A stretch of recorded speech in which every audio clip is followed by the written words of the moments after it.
Good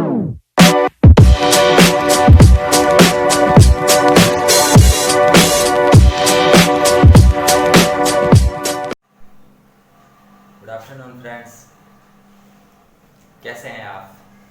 काफ़ी दिनों के बाद आपसे मुखातिब होने का अवसर मिला है। हम इससे पहले टॉपिक में आपसे चर्चा की थी भारत का संवैधानिक इतिहास कैसे रहा, संवैधानिक इतिहास में कौन कौन से एक्ट आए, एक्ट में क्या क्या प्रावधान थे, उन प्रावधानों के साथ आपसे विस्तृत चर्चा की थी। उनके प्रावधान थे 1773 का रेगुलिंग एक्ट था, 1784 का पेट्स इंडिया एक्ट था, उसके बाद 1813 का चार्टर एक्ट आया, 1833 का चार्टर एक्ट आया, 1853 का आया ब्रिटिश ईस्ट इंडिया, यानी अपन 1853 तक बात कर चुके थे। यानी 1853 में हमने 1853 act British east India company का अंतिम एक्ट था। फिर पहले हमने चर्चा की थी कि 1773 के रेगुलिंग एक्ट से लेकर 1853 तक किसने भारत में एक्ट लागू किए? British east India company. फिर 1858 से लेकर 1935 तक किसने लगाया? ब्रिटिश। फिर लगाए थे ब्रिटिश क्राउन या ब्रिटिश ताज कह दो या वहाँ की रानी विक्टोरिया कह दो। फिर उन्होंने अपने यहाँ एक्ट लागू किए थे। भारत के संवैधानिक इतिहास में दो महत्वपूर्ण कारण थे। अब पहला कारण अपन पढ़ लिया, अब दूसरा पढ़ रहे हैं 1858 का। 1858 का ब्रिटिश क्राउन,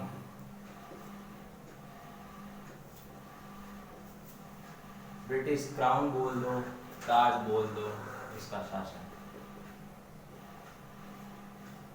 यानी 1858 का भारत शासन अधिनियम।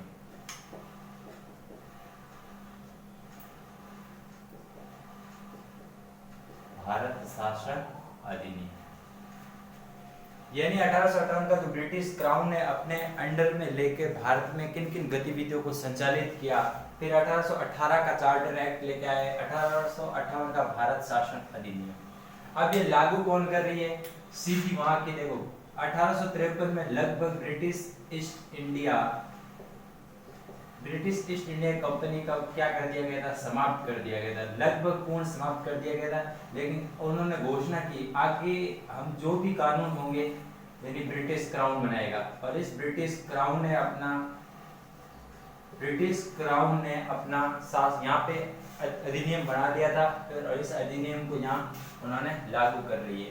अब इस ब्रिटिश ईस्ट इंडिया कंपनी के ब्रिटिश ईस्ट इंडिया कंपनी के अधिनियम को समाप्त कर 1858 का जो भारत शासन अधिनियम लेके आए, इस भारत शासन अधिनियम को लागू किया ब्रिटिश ताज ने। इससे पहले किया था ब्रिटिश ईस्ट इंडिया कंपनी ने। अब ब्रिटिश भारत शासन अधिनियम आया 1858। इसमें कौन कौन सी मुख्य बातें थी, क्या क्या इनके प्रावधान किए गए थे, इन प्रावधानों पे एक विशेष नजर डालते हैं। देखो, पहला इसमें था कारण कि अब शासन कौन संभाला है? ब्रिटिश क्राउन संभाला है, यानी ब्रिटिश ताज यहाँ की रानी विक्टोरिया है, वो अपने हाथ में भारत का शासन ले लिया और वही यहाँ से शासन संचालित करेगी। पहला रूल्स ये। Second, British east India company यानी रानी विक्टोरिया ब्रिटिश क्राउन के आने से पहले यहाँ पे शासन ब्रिटिश ईस्ट इंडिया कंपनी चला रही थी। अब ब्रिटिश ईस्ट इंडिया कंपनी के शासन को क्या कर दिया गया? समाप्त कर दिया गया। कौन से एक्ट के तहत? 1858 के एक्ट के तहत। पहली बात ये।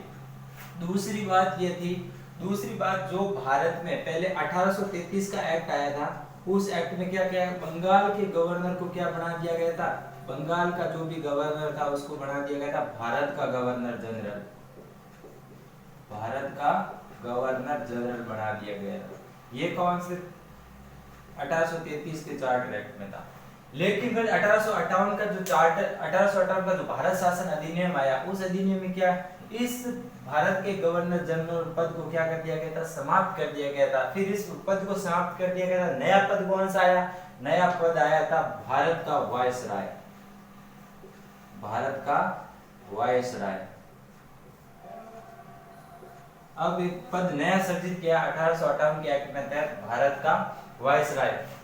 फिर एक क्वेश्चन पूछ सकते हैं, अंतिम भारत का गवर्नर जनरल कौन था? इसमें था लॉर्ड कैनिंग था। पहला प्रश्न, भारत का अंतिम गवर्नर जनरल कौन था? लॉर्ड कैनिंग था।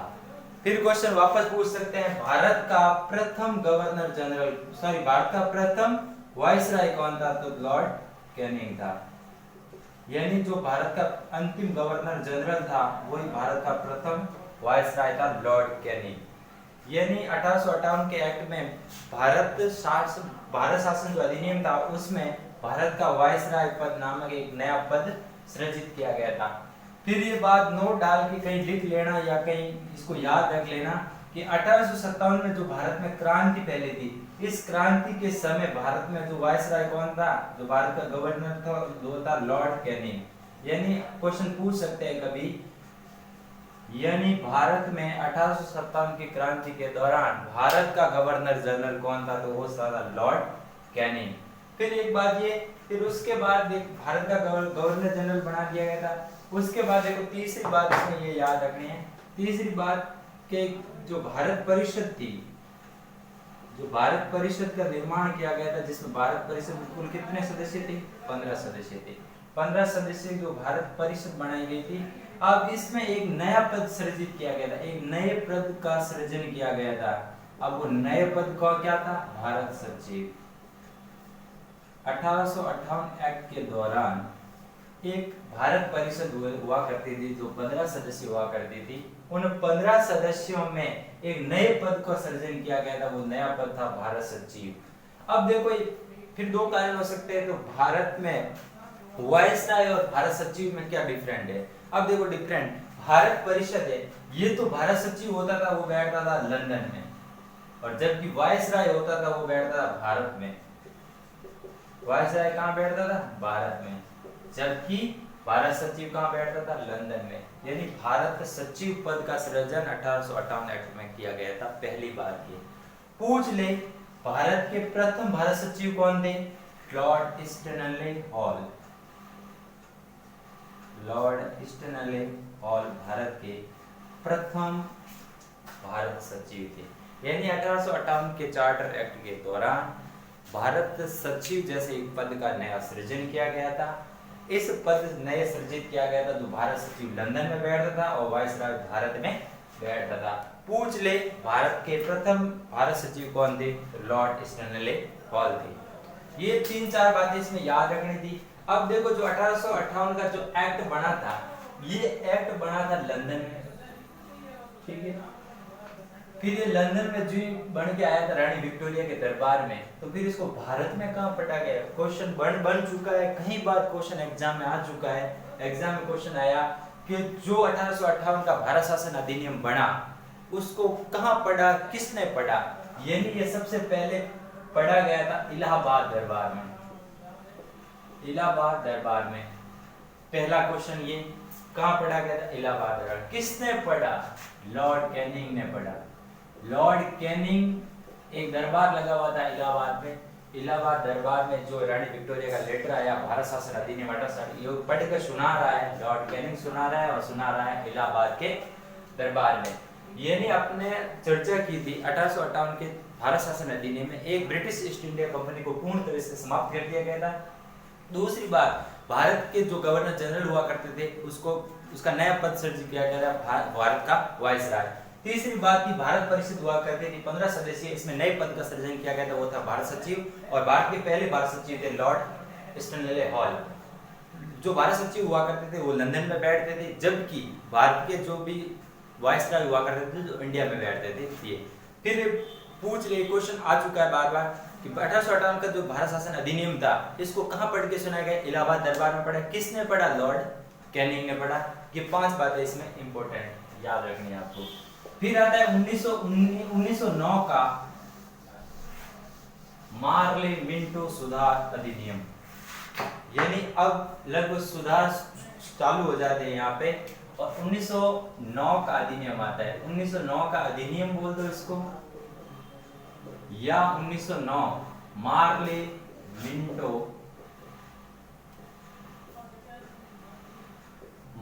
मिंटो सुधार अधिनियम। यानी या तो आप 1909 का अधिनियम बोल दो या मार्ले मिंटो सुधार अधिनियम बोल दो, दोनों में से बात एक ही है। अब क्वेश्चन कभी कभी आ जाता है कि ये मार्ले और मिंटो है क्या।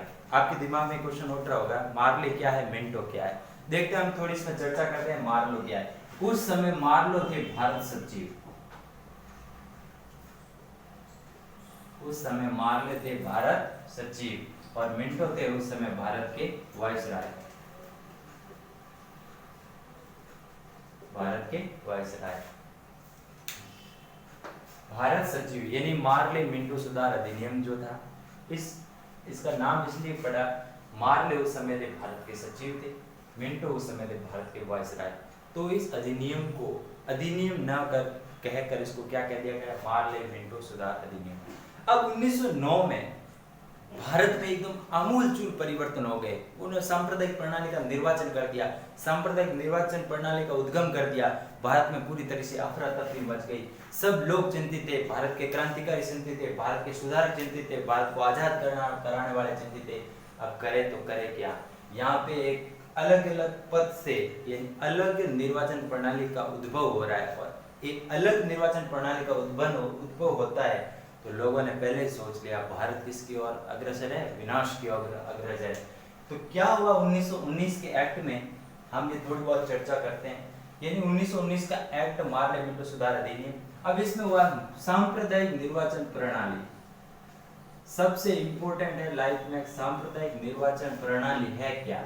पहले इसको समझ लो। सांप्रदायिक निर्वाचन प्रणाली यानी सांप्रदायिक निर्वाचन प्रणाली का उद्भव हो रहा है 1909 के एक्ट में। यानी क्वेश्चन बन सकता है सांप्रदायिक निर्वाचन प्रणाली का उदय हुआ, तो उदय हुआ था 1909 के एक्ट में, सांप्रदायिक निर्वाचन प्रणाली। अब देखो अलग अलग 3 एक्ट आते हैं। 3 एक्ट कौन कौन से? 1909 का आता है, फिर 1919 का आता है और 1935 का आता है। यानी अब देखो 1909, फिर आता है 1919, फिर आता है 1935। अब देखो ये सांप्रदायिक निर्वाचन प्रणाली का उद्भव 1909 के एक्ट में हो रहा है, लेकिन इसका विस्तार 1919 के एक्ट में भी होगा, 1935 के एक्ट में भी होगा। ये पहली बार की क्वेश्चन कैसे किस तरीके से घुमा सकते हैं। सांप्रदायिक निर्वाचन प्रणाली का उद्भव हुआ 1909 का एक्ट में, सांप्रदायिक प्रणाली का पहली बार विस्तार हुआ। क्वेश्चन बन सकता है 1909 का एक्ट, 1919 का, 1935 का, ये सभी। तो इसमें आंसर राइट होगा 1919 के पहली बार इसका विस्तार 1919 में हो रहा है और सेकंड बार इसका विस्तार 1935 में हो रहा है, लेकिन इसका उद्भव 1909 के एक्ट में हो रहा है। अब 1909 में जब सांप्रदायिक प्रणाली का निर्वाचन हुआ तो इसमें कितने संप्रदायों को अलग से निर्वाचन करने की अधिकार दिया गया था? तो उस समय था एक ऐसा संप्रदाय था जिसको 1909 के एक्ट में अलग सांप्रदायिक निर्वाचन प्रणाली में शामिल किया गया था, वो था मुस्लिम। यानी मुस्लिम संप्रदाय को अलग से निर्वाचन और अलग से निर्वाचन प्रणाली और अलग से निर्वाचन क्षेत्र में शामिल कर दिया गया। फिर आता है देखो एक संप्रदाय, याद रखना 1909 में। फिर देखो 1919 का एक्ट आता है। 1900 एक्ट में इस सांप्रदायिक निर्वाचन प्रणाली का विस्तार किया गया था। इसमें विस्तार करके इसमें 4 को सांप्रदायिक निर्वाचन प्रणाली में शामिल किया गया था। फिर आता है 1935, फिर सांप्रदायिक प्रणाली का सेकंड बार विस्तार हुआ और सेकंड बार विस्तार होके इसमें 3 और को इसमें सांप्रदायिक प्रणाली में इसमें शामिल किया गया। अब देखो 1919 के एक्ट में किन किन को शामिल किया गया? इसमें पहला किया गया आंग्ल भारतीय, आंग्ल भारतीय। दूसरे थे भारतीय ईसाई, तीसरे थे यूरोपियन, चौथे थे पंजाब के सिख,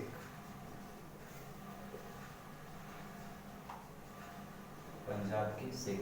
यानी 1909 के एक्ट में पड़ा सांप्रदायिक निर्वाचन प्रणाली किसको शामिल किया गया? मुसलमानों को शामिल किया गया। 1919 के एक्ट में पहली बार सांप्रदायिक निर्वाचन प्रणाली का विस्तार हुआ, जिसमें कितने 4 संप्रदायों को उसमें शामिल किया, भारतीय ईसाई, आंग्ल भारतीय, भारतीय ईसाई, यूरोपीय और पंजाब के सिख। फिर 1935 में सांप्रदायिक निर्वाचन प्रणाली का दूसरी बार विस्तार हुआ।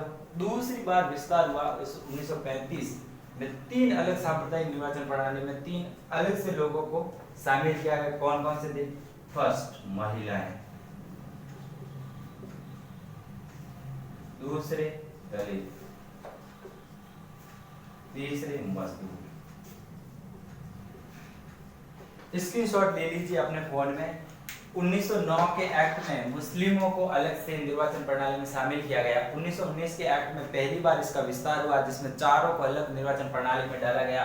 पहले थे आंग्लो भारतीय, दूसरे भारतीय ईसाई, तीसरे यूरोपियन और चौथे पंजाब के सिख। दूसरी बार इसका विस्तार हुआ 1935 के एक्ट में, जिसमें महिलाएं, दलित और मजदूरों को शामिल किया गया। फिर एक नोट डाल के नीचे लिख लीजिए, कहीं लिखा हुआ कहीं काम ही आएगा। 1919 के एक्ट में भारत में पहली बार महिलाओं को मत देने का अधिकार प्रदान किया गया। क्वेश्चन कभी भी पुटअप हो सकता है, महिलाओं को मत देने का अधिकार दिया गया। 1935 का एक्ट, 1919 का एक्ट, 1909 का एक्ट, इनमें से कोई नहीं, तो आंसर राइट होगा 1919 का एक्ट। तो हमने चर्चा की सांप्रदायिक निर्वाचन प्रणाली। सांप्रदायिक निर्वाचन प्रणाली का उद्भव कब हुआ, पहली बार विस्तार कब हुआ और दूसरी बार इसका विस्तार कब हुआ। पहली बार में कितने लोगों को शामिल किया गया, दूसरी बार कितने लोगों को किया गया, तीसरी बार। भारत के मुंशी बहुत ही अच्छे एक सिद्धांतवादी रह चुके हैं। उन्होंने एक टिप्पणी की थी, वो टिप्पणी कई बार एग्जाम में पूछी जाती है कि ये सांप्रदायिक निर्वाचन प्रणाली थी जो उभरते हुए लोकतंत्र की क्या कर दी, हत्या कर दी। इस सांप्रदायिक निर्वाचन प्रणाली के मुंशी ने ये टिप्पणी की थी। सांप्रदायिक निर्वाचन प्रणाली ये 1909 के एक्ट में एक महत्वपूर्ण घटना थी। अब देखो सांप्रदायिक निर्वाचन प्रणाली जो 1919 का एक्ट था, फिर आता है 1919 का भारत 1919 का मॉन्टेस्क्यू चैम्सफोर्ड अधिनियम। वो ये 1919 वाले बात इसमें याद रखने हैं। मॉन्टेस्क्यू क्या है, भारत सचिव है। क्या है, भारत सचिव। चैम्सफोर्ड क्या है, भारत के वायसराय। इतने दिन क्या हो रहा था, कुछ नहीं हो रहा था। इतने दिन कानून बनते थे, कानून बन के निखर जाते थे। अब 1919 का एक्ट आ रहा है और भारत को लग रहा है कि हम क्या हो रहे हैं, धीरे धीरे स्वतंत्रता की ओर अग्रसर हो रहे हैं। कभी लोगों को दबा दिया जाता था। 1858 का एक्ट आया, उससे पहले 1857 की क्रांति हो गई। भारतीय पूरी तरीके से दब चुके थे। अब 1909 के एक्ट में अलग से मुसलमानों को अलग से निर्वाचन प्रणाली में शामिल कर भारत में जातिवाद एक अनेक हिस्से बांट दिया, जिसमें सांप्रदायिक लड़ाइयां हो गई, दंगे हो गए। इस दंगे फैल गए थे। लेकिन धीरे धीरे जब 1919 का एक्ट आया, हमने महसूस किया, भारतीयों ने महसूस किया कि हम धीरे धीरे किसकी ओर अग्रसर हो रहे हैं, स्वतंत्रता की अग्रसर हो रहे हैं। अब 1919 का एक्ट आया, जिसको मॉन्टेस्क्यू चैम्सफोर्ड अधिनियम कहते हैं। उस समय मॉन्टेस्क्यू क्या थे, भारत सचिव थे, और चैम्सफोर्ड क्या थे, भारत के वायसराय थे। अब 1919 में क्या आता है, अब देखो 19 के एक्ट में पहली बात, फर्स्ट प्रायोरिटी, इसमें पहली बात ये थी कि भारतीय महिलाओं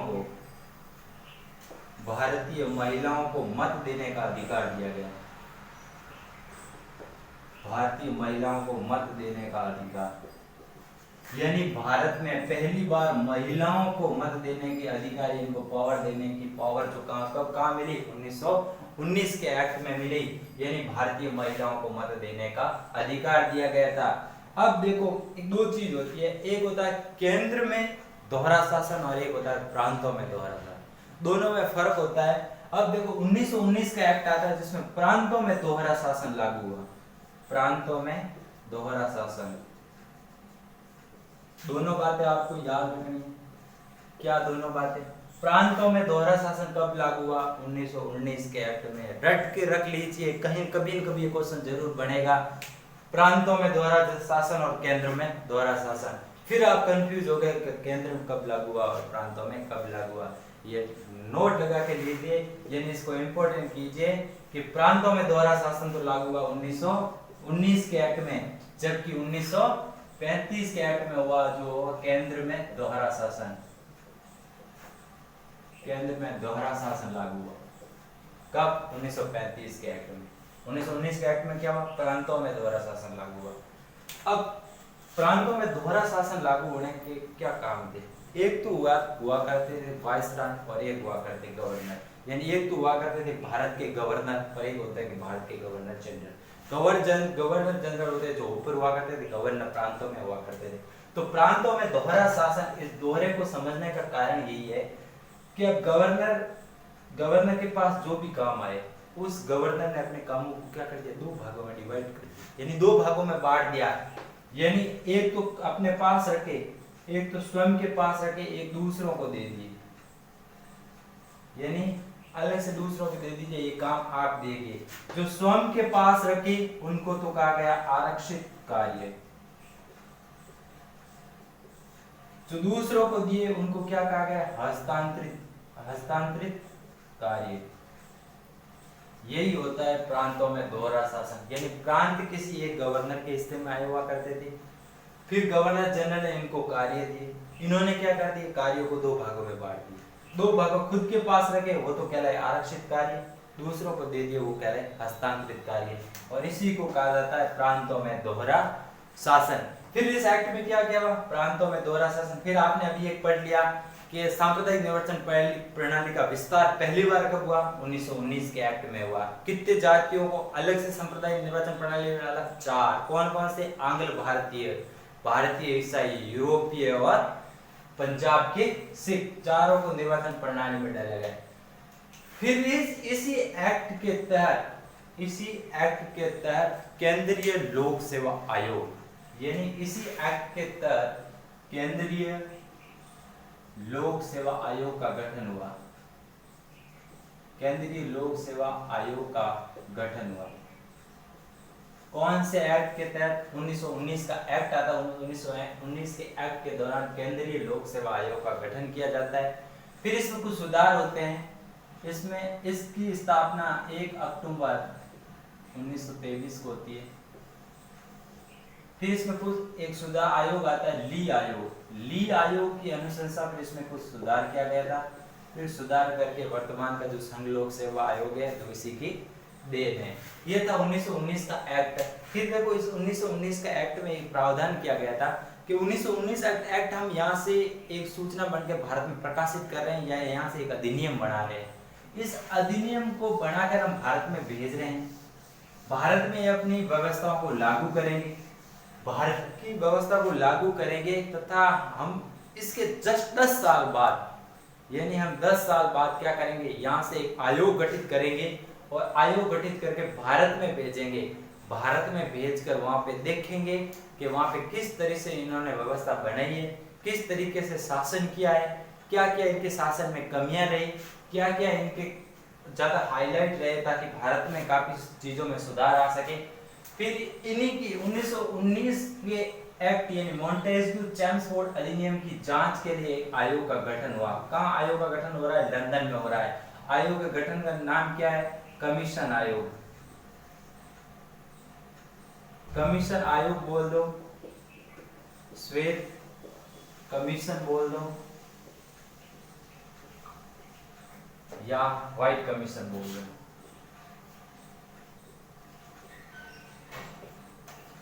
कुछ भी बोल दो, सब सेम चीज है। अब ये ना व्हाइट कमीशन इंग्लैंड में बना और भारत में 1919 के एक्ट की जांच करने के लिए भारत आ रहा है। भारत ये फरवरी 1927 में भारत के बंबई में पहुंचता है। ये 7 सदस्यीय आयोग था। कितने सदस्यीय आयोग था, क्वेश्चन बन सकता है। जो व्हाइट कमीशन था कितने सदस्य थे उसमें, 7 थे। कब पहुंचा, फरवरी 1927 में बंबई के तट पे पहुंचता है। कहां पे बना था, इंग्लैंड में। किस लिए आ रहा है, 1919 एक्ट की जांच करने के लिए, किस हद तक ये सही हुआ। अब देखो इसमें भारत में इसका ये जो ही भारत में पहुंचा इसका जमकर विरोध हुआ। विरोध होने का कारण भी इनका जायज था। क्या थे, जो 7 सदस्य थे ये पूरे के पूरे क्या थे, अंग्रेज सदस्य थे। यानी इसमें भारतीयों को किसी को शामिल नहीं किया गया, पूरे के पूरे इसमें अंग्रेज सदस्य होने के कारण इसका विरोध किया गया। क्वेश्चन बन सकता है, क्वेश्चन जैसे कमीशन यानी कमीशन आयोग भारत में आया, सॉरी इसका नाम है साइमन कमीशन, यानी साइमन कमीशन। इसमें जो भारत में आता है इसका विरोध होता है। विरोध इसलिए होता है कि इसमें जो अंग्रेज होते हैं 7 सदस्य, सारे सदस्य अंग्रेज होते हैं, इसीलिए कारण इसको व्हाइट कमीशन भी कहते हैं। और इसमें भारतीयों ने इसका विरोध किया।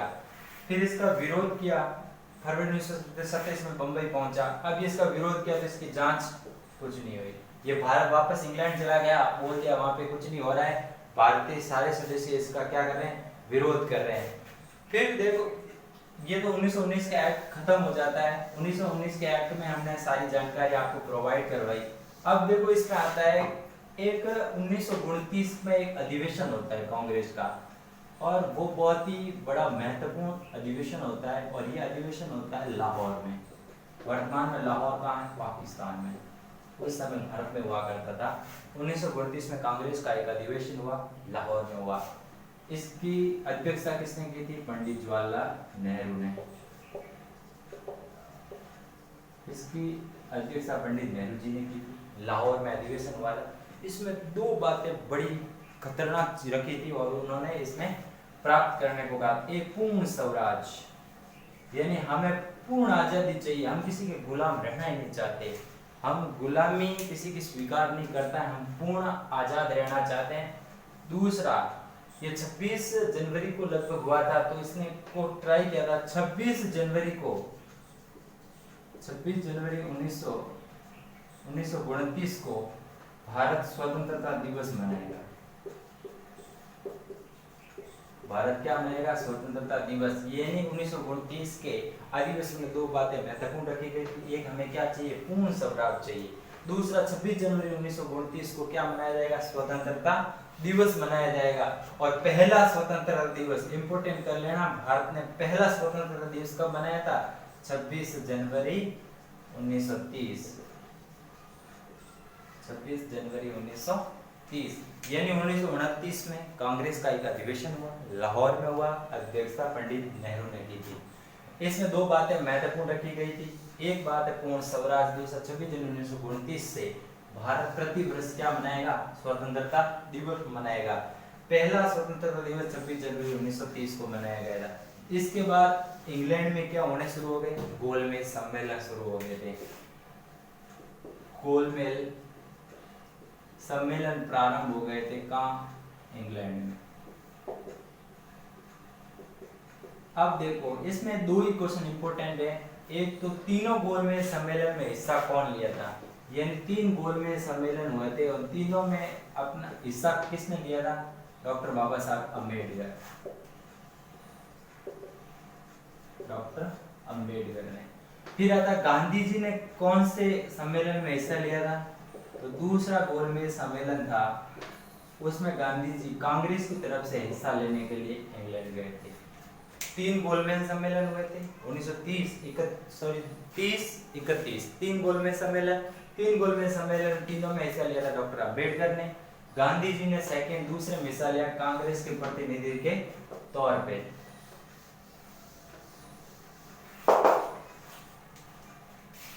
अब देखो हम थोड़ी चर्चा करते हैं 1932। अब देखो हमने 1935 में गोलमेज सम्मेलन की बात की थी। अब एक्ट आता है 1935 का भारत शासन अधिनियम। भारत शासन अधिनियम। अब ये भारत शासन अधिनियम पढ़ने से पहले 1932 में गांधी जी और 1932 में एक पूना समझौता होता है, यानी पूना पैक्ट होता है सितंबर 1932, यानी पूना पैक्ट, पूना समझौता बोल दो इसको या पूना पैक्ट बोल दो, दोनों में इसको हुआ करता 1932 में। डेट सितंबर 1932। किन के मध्य हुआ था, गांधी जी वर्सेस बाबा साहब। क्या इसी समझौते के परिणाम दलितों को क्या मिला, आरक्षण मिला। अलग से इनको रिजर्वेशन का प्रावधान पुनः समझौते मिला 1932 में हुआ। सितंबर 1932 गांधी जी और बाबा साहब के बीच में दलितों को आरक्षण देने की बात कही। अब देखो 1935 का एक्ट। अब 1935 का एक्ट इतना बड़ा एक्ट था, तो भारत का पूरा क्या था, संविधान था। अब 1935 का जो भारत में एक्ट आया, तो इसमें क्या हुआ, इसकी खुद की कोई प्रस्तावना थी, यानी स्वयं की कोई प्रस्तावना नहीं थी। 1935 के एक्ट की स्वयं की कोई प्रस्तावना नहीं थी। इसकी प्रस्तावना कॉपी की गई थी। किससे कॉपी की गई थी, 1919 के एक्ट की, यानी इसको बायोडाइवर्सिटी किया गया था। 1919 का एक्ट को सीधी इसकी प्रस्तावना घोषित करके 1935 के एक्ट में बना दी गई। अब देखो मैंने इसमें आपके पहले बात बता दी थी कि 1909 के जो सांप्रदायिक निर्वाचन प्रणाली थी, इसका दूसरी बार विस्तार कब हुआ? 1935 में हुआ था। फिर कितने समुदायों को अलग से निर्वाचन प्रणाली में डाला गया? 3। कौन कौन से? एक दलित, दूसरी महिलाएं और तीसरे मजदूर। इनको अलग समुदाय अलग निर्वाचन प्रणाली में डालकर इनको अलग से सांप्रदायिक निर्वाचन प्रणाली में डाला गया था 1935 के एक्ट में। पहली बात, 1935 के भारत शासन अधिनियम में स्वयं की कोई प्रस्तावना नहीं थी, इसकी प्रस्तावना कॉपी की गई थी। कॉपी कहां से की? 1935 के एक्ट से की गई थी। अब देखो आपने 1919 के एक्ट में पढ़ा था, क्या पढ़ा था? प्रांतों में दोहरा शासन, प्रांतों में दोहरा शासन। अब 1935 के एक्ट में क्या हो रहा है? प्रांतों में दोहरा शासन समाप्त हो रहा है। और प्रांतों में दोहरा शासन समाप्त करके कहां लागू किया रहे हैं दोहरा शासन? केंद्र में दोहरा शासन लागू कर रहे हैं। अब केंद्र में दोहरा शासन स्थापित होगा। इंपोर्टेंट करके कहीं लिख लीजिए, कहीं लिखा हुआ काम ही आएगा।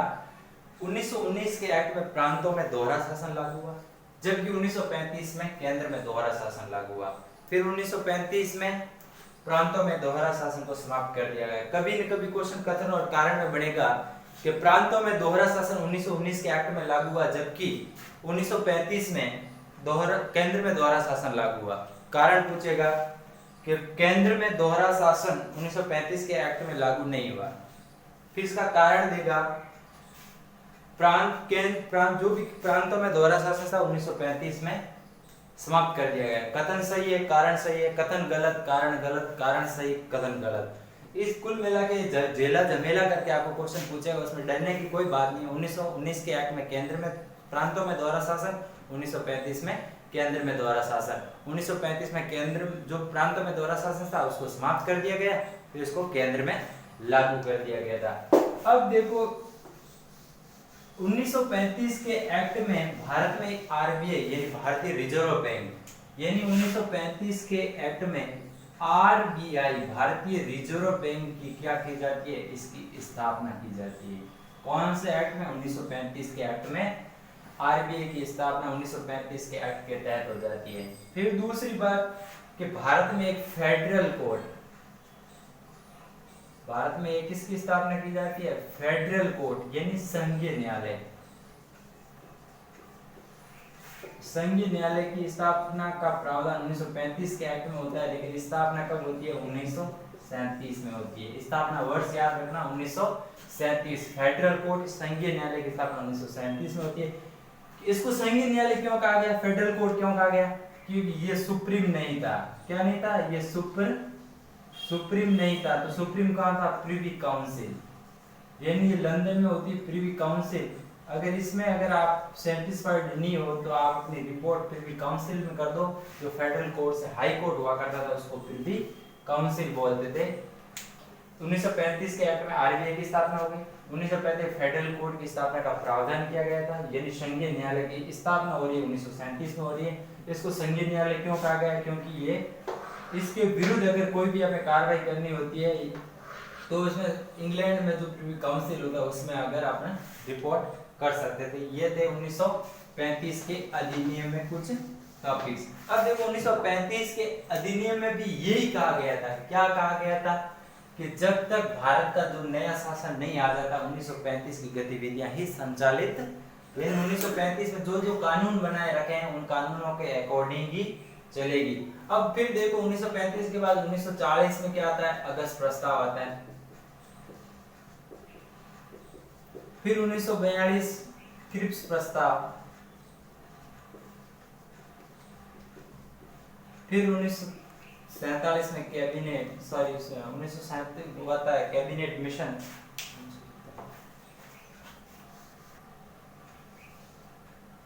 उन्नीस सौ 1935 के एक्ट में हमने जो भी जानकारी थी आपके साथ प्रोवाइड आपके साथ शेयर की, ताकि आपके हर कॉम्पिटिटिव एग्जाम में आपके साथ उभरते हुए निकलते हुए आपके भविष्य का निर्माण कर सके।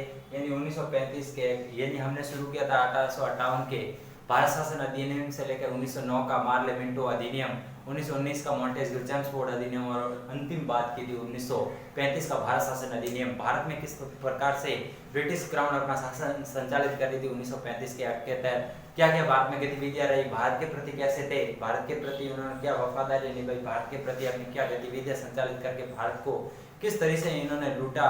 अब अंतिम कानून था 1935 का एक्ट। आपके साथ सब कुछ बातें मैंने शेयर करने की कोशिश की और आपके कम्पिटिटिव एग्जाम में मेरी तरफ से जो भी कोविड-19 के तहत महामारी के दौरान जो भी सूचना प्रोवाइड करवाने का जीआर स्टडी हब आपके साथ एक संकल्प लेकर आए, उस संकल्प को हमने पूरा किया। इसी के साथ हम नए टॉपिक भारत संविधान सभा का गठन किस प्रकार हुआ, क्या क्या किन किन व्यक्तियों को कहाँ से शामिल किया गया, इनका निर्वाचन कैसे हुआ, ये सब हम अगले टॉपिक में आपके साथ मिलेंगे। तब तक चाहता हूँ आपसे इजाजत। Thank you so much, wish you all the best. Thank you. Subscriber कीजिए हमारे चैनल को, साथ ही बेल आइकन का बटन दबाएं ताकि आपको हमारे वीडियो सबसे पहले मिले।